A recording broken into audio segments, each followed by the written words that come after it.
Hello மக்களே, welcome back to Jai vlogs Tamil. இன்றைக்கி நம்ம என்ன பண்ண போகிறோன்னு பார்த்தீங்கன்னா, நம்ம கொங்கு நாட்டு ஸ்பெஷல் தான் பண்ண போகிறோங்க. என்னென்னு பார்த்தீங்கன்னா, அரிசி பருப்பு சாப்பாடு. எனக்கு தெரிஞ்ச மாதிரி என்னோடய ஸ்டைலில் நான் பண்ணுறேன். இதுக்கு முன்னாடி நம்ம சேனலுக்கு யாராவது புதுசாக வந்திருந்தீங்கன்னா லைக் பண்ணி, ஷேர் பண்ணி, சப்ஸ்கிரைப் பண்ணி வச்சுக்கோங்க. இந்த வீடியோ உங்களுக்கு பிடிச்சிருந்ததுன்னா மறக்காமல் கமெண்ட் பண்ணுங்கள். நீங்கள் ஏதாவது கமெண்ட் பண்ணிங்கன்னா நான் ஏதாவது ஒன்று சேஞ்ச் பண்ண பார்ப்பேன். இல்லை எந்த மாதிரி வீடியோஸ் இன்னும் உங்களுக்கு வேணுங்கிறத நீங்கள் கமெண்ட்டில் சொன்னீங்கன்னா நான் அந்த மாதிரியே போடுறதுக்கு ட்ரை பண்ணுவேன். ஒன்ஸ் அகெயின் நம்ம சேனலுக்கு சப்போர்ட் பண்ணுறவங்களுக்கு ரொம்ப ரொம்ப நன்றி கைஸ். இப்போ வாங்க நம்ம வீடியோக்குள்ளே போகலாம். மக்களே, இப்போ வந்துட்டு அரிசி பருப்பு சாப்பாடு எப்படி பண்ணணுங்கிறது கொங்கு நாட்டு மக்களுக்கு நல்லாவே தெரியும். ஸோ அது தவிர ஒரு சில ஊரில் வந்துட்டு ஒவ்வொரு மாதிரி பேர் சொல்லுவாங்க. ஆக்சுவலி ஒரு சில ஊரில் பருப்பு சாப்பாடு அந்த மாதிரி சொல்லுவாங்க. நிறைய பேருக்கு தெரிஞ்சிருக்கோம். இது வந்துட்டு நாங்கள் கோயம்புத்தூரில் அரிசி பருப்பு சாப்பாடுன்னு சொல்லுவோம். இது வந்து என் ஸ்டைலில் நான் வந்து பண்ணுறேன்.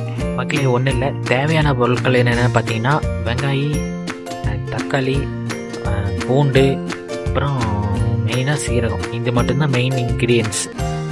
இப்போ அரிசி பருப்பு சாப்பாடுக்கு மெயினாக போட்டோம்னா நல்லாயிருக்கும். வெங்காயம் எத்தனை வெங்காயம் எடுத்தேன்னு பார்த்தீங்கன்னா, நான் ஒரு 3 வெங்காயம் எடுத்துட்டேன். தக்காளி ஒரு 2-3 தக்காளி, அது ஒரு 3 தக்காளி எடுத்துக்கிட்டேன். ஃபஸ்ட் நம்ம இந்த மாதிரி கட் பண்ணி வச்சுட்டு, அதுக்கப்புறம் நான் எப்பவும் போல் தாளிப்போம் பார்த்தீங்களா, எண்ணெய் ஊற்றி கடுகு போட்டு, சீரகம் போட்டு, அப்புறம் வெங்காயம் போட்டு, அப்புறம் பச்சை மிளகா ஒரு 3 பச்சை மிளகா போட்டு, வரமிளகா போட்டு, இந்த தக்காளியும் போட்டு நம்ம வணக்குவோம். ஃபஸ்ட்டு இதெல்லாம் போட்டு நம்ம வணக்கி, அதுக்கப்புறம் தேவையான மசாலா, மிளகாத்தூள், அப்புறம் வந்துட்டு கரம் மசாலா, அப்புறம் வந்துட்டு சாம்பார் பொடி வந்துட்டு நம்ம கொஞ்சம் 2 ஸ்பூன் போதும். மிளகாத்தூள் வந்துட்டு ஒரு 1.5 ஸ்பூன் போதும். மஞ்சத்தூள் வந்துட்டு ஒரு 1/4 ஸ்பூன் போதும். இதை மட்டும் நம்ம போட்டுட்டு தேவையான அளவுக்கு உப்பு போட்டுறணும். உப்பு போட்டு விட்டுட்டு அதுக்கப்புறம் நீங்கள் அதையே ஒரு கிண்டிடணும். நல்லா ஒரு கிண்டி விட்டுட்டிங்கன்னா அது நல்லா மசாலா எல்லா பக்கமும் எல்லா இதுலேயும் நல்லா பரவிச்சுன்னா அதுக்கப்புறம் மசாலா வாசம் போயிடும்.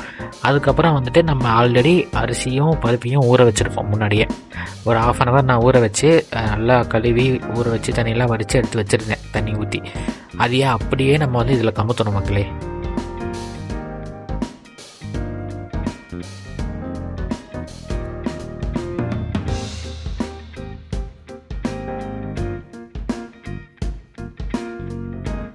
நீங்கள் எவ்வளோ கப்பு அரிசி எடுக்கிறீங்களோ அந்த அளவுக்கு நீங்கள் வந்துட்டு தண்ணியை ஊற்றணும். இப்போ வந்துட்டு 1.5 கப்பு அரிசினா நீங்கள் வந்துட்டு 3 கப்பு தண்ணி ஊற்றணும். இதுவே பருப்பு வந்துட்டு 3/4 கப்புன்னு நான் எடுத்துருப்பேன். பருப்பு முன்னாடி நம்ம தண்ணியை ஊற்றி ஆல்ரெடி கழுவி வச்சுருப்போம் பார்த்தீங்களா, அந்த தண்ணியை ஊற்றுனது போக ஒரு 3/4 சொம்பு தண்ணி, 3/4 சொம்பு தண்ணி நீங்கள் ஊற்றிடுங்க. ஏன்னா அது உங்கள் அளவுக்கு தெரியும்ல எவ்வளோ ஊற்றணுங்கிறது. அந்த நீங்கள் உங்களுக்கு தெரிஞ்ச அளவுக்கு நீங்கள் ஊற்றிக்கோங்க. ஊற்றிட்டு நல்லா மிக்ஸ் பண்ணி விட்டுட்டு ஒரு டைம் வந்து உப்பு கரெக்டாக இருக்குமான்னு செக் பண்ணி பார்த்துட்டு அதுக்கப்புறம் நீங்கள் க்ளோஸ் பண்ணி வச்சிடணும். நான் க்ளோஸ் பண்ணி வச்சுட்டு அதுக்கப்புறம் கேஸ் வந்தோடனே விசில் போட்டு ஒரு விசில் விட்டு ஆஃப் பண்ணிட்டேங்க.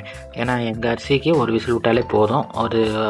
ஒரு சில பேர் அவங்கவுங்க அரிசிக்கு தகுந்த மாதிரி நீங்கள் விடுவீங்க, அதை நீங்கள் விட்டுக்கோங்க. அதுக்கப்புறம் இறக்குனதுக்கப்புறம் எடுத்து ஓப்பன் பண்ணி பார்த்தேங்க. ஆற வச்சதுக்கப்புறம் அப்படியே ஸ்மெல்லு திறந்தோடனே பயங்கரமாக வந்துச்சு. அந்த அரிசி பருப்பு சாப்பாடோட ஸ்மெல்லே வந்து நம்மளை வந்து நிறையா சாப்பிட்ணுங்கிறது தூண்டும். அந்த மாதிரி ஸ்மெல்லு சூப்பராக வந்துச்சு. அதுக்கப்புறம் மேலே பரபரன்னு கொஞ்சம் நெய்யை அப்படியே பரப்பி விட்டு அதை அப்படியே கலக்கி எடுத்து சாப்பிடும்போது அந்த டேஸ்ட் ஐயோ வேறு லெவலில் இருந்ததுங்க. நீங்கள் உங்கள் வீட்டில் செஞ்சு பாருங்கள் மறக்காமல். இந்த வீடியோ பிடிச்சிருந்தா மறக்காமல் லைக் பண்ணி ஷேர் பண்ணிக்கோங்க. கமெண்ட் பண்ணுங்கள் கைஸ், அடுத்து எந்த மாதிரி வீடியோ வேணுங்கிறத அந்த வீடியோவை நான் வந்து எடுத்து போடுறேன். மறக்காமல் சப்ஸ்கிரைப் பண்ணி வச்சுக்கோங்க. Thank you so much guys. இதுக்கு நான் என்ன சைட் டிஷ் வச்சேன்னு பார்த்தீங்கன்னா, முட்டை பொரியல் வச்சு சாப்பிட்டேன். சூப்பராக இருந்துச்சு. நீங்களும் பண்ணி சாப்பிடுங்க. பாய்.